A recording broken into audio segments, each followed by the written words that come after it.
Good afternoon. এখন 12:30 মতো বাজে ঘড়ির কাঁটা।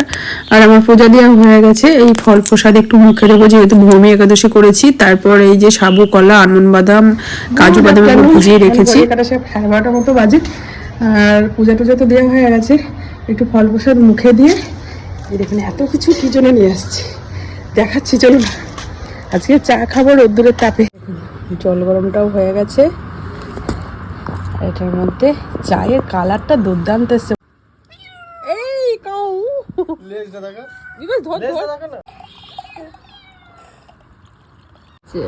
ঘুম থেকে উঠে গরম জল না খেয়ে তো দিন শুরু করতে পারে না। তারপর হচ্ছে চা, কিন্তু আজকে যেহেতু ভূমি একাদশী করেছি তাই এই রোদ্দুরের তাপে কোনো আগুনের জিনিস তো খেতে পারবো না, তাই রোদ্দুরের তাপেই চা বানিয়ে নিলাম। কেমন হয়েছে! আর গরম জলটাও দারুণ হয়েছে। গরম জলটা একটু খাবো আর এই ফ্লাক্সের মধ্যে ঢেলে রেখে দেবো, এই তো হয়ে যাবে। আমার সঙ্গে আমার বিবাহ আজকে ভূমি একাদশী করছি। Bye bye.